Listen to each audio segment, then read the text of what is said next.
Graça e paz, em nome do Pai, do Filho e do Espírito Santo. Amém.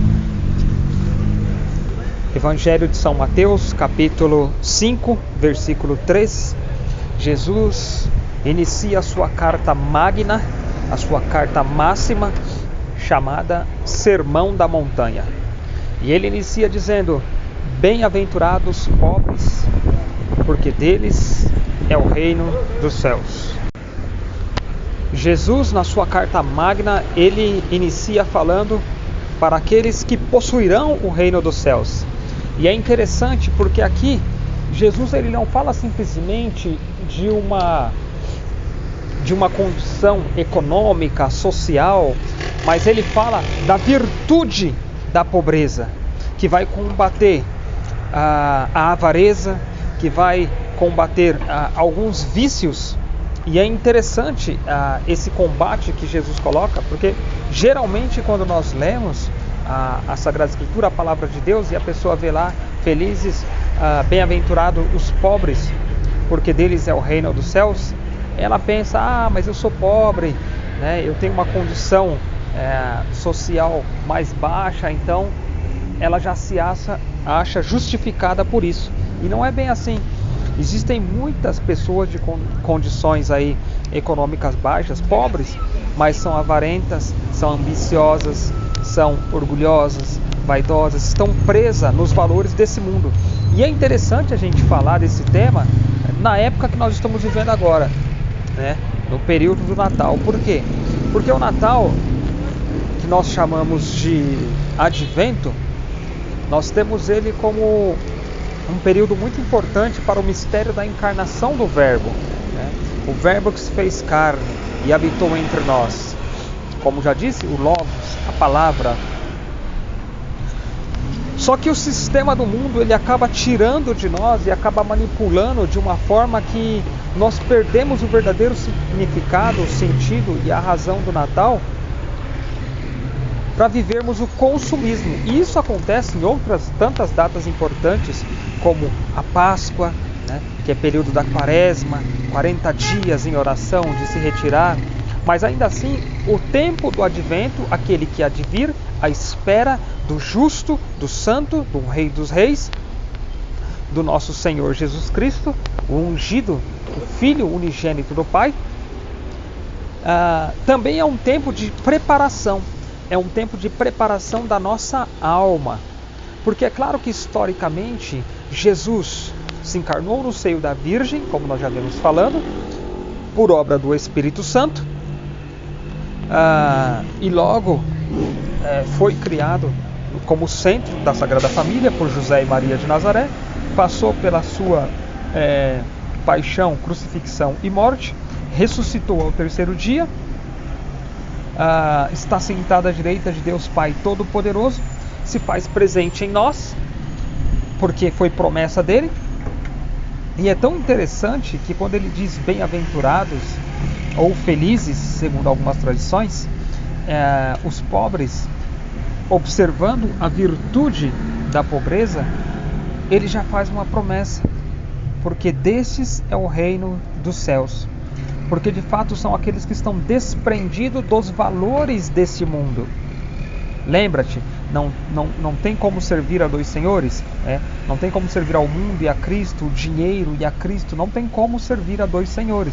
Então aqueles que se desprendem dessas coisas e buscam primeiro o reino dos céus, aqueles que colocam Deus no centro da sua vida e não valores financeiros, bens materiais.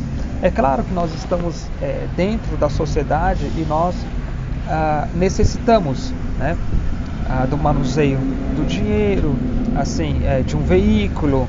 Deus não está condenando isso, mas Ele está condenando aquele que coloca estas coisas, os bens materiais, no centro da sua vida. E o centro da sua vida, da sua existência, é Deus, que quer ser adorado por você e reconhecido como Deus, que de fato Ele é o Deus da sua vida. Só que pessoas colocam um carro, pessoas colocam um videogame, pessoas colocam os seus prazeres momentâneos, a questão do ato sexual, pessoas colocam aí bens a ponto, bens materiais a ponto de, até mesmo para crescer dentro de uma empresa, passar por cima das pessoas, não ter valor, não ter moral, mas simplesmente querer se sobressair sobre os outros, custe ao que custar, né? Não importa qual o preço. O que importa é que eu me sobressaia, que eu conquiste, que eu vença, que eu ganhe. Então, quando Jesus diz sobre a virtude da pobreza, lembra? Nós iniciamos com a virtude da humildade, a porta das virtudes, e agora nós estamos falando de uma outra virtude, a virtude da pobreza. Então, dentro dessa carta magna de nosso Senhor Jesus Cristo, convido você a pegar o Evangelho de São Mateus e realmente meditar durante esses dias o Sermão da Montanha, as bem-aventuranças. Depois ele vem citar ainda sobre o cumprimento perfeito da lei, logo em seguida. Então, eu creio que seja muito interessante para a minha e para a sua alma também se preparar. Estamos no 7º dia de oração dentro da Sagrada Escritura, e o convite agora é exercer a virtude da pobreza, porque quando se exerce essa virtude, o Senhor garante que o reino dos céus será seu. Você vai participar, você vai viver, você vai agir pela caridade. O espírito de caridade vai ser movido na tua alma, e isso é muito importante, né? O que seria essa caridade, Well? A caridade é você olhar para o próximo e cuidar do próximo, cuidar do enfermo, de uma pessoa doente, doente tanto do corpo como da alma também, do espírito também. Então você exercer aí bons conselhos,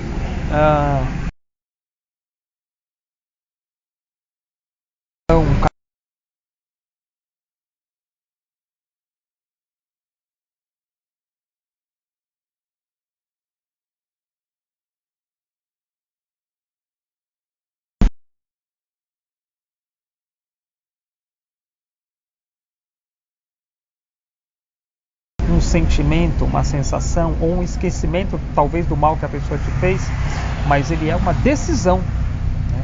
Assim como o amor é uma decisão. Então eu me decido agora, Senhor, em viver a virtude da pobreza e me desprender dos bens materiais, a ponto de colocar cada coisa no seu lugar, sendo Deus o centro de todas as coisas da minha vida. Se você colocar Deus no lugar correto, naquele vazio que há dentro de você, que só pode ser preenchido por Deus, nada mais vai preencher. Não vai ser bem material que vai preencher, não vai ser carro, não vai ser mulheres, não vai ser homens, não vai ser relacionamentos extraconjugais ou qualquer outro tipo de relacionamento, mas há um local reservado na sua alma que só pode ser preenchido por Deus e não há outro. Há um só Deus. Somente Ele pode preencher. Então vamos fazer a experiência de tirar esses falsos deuses do lugar que só Deus merece. Toda adoração, toda honra, toda glória, todo louvor, toda a prestação de culto seja dado a esse único e verdadeiro Deus. Que o Senhor te abençoe, em nome do Pai, do Filho e do Espírito Santo. Amém.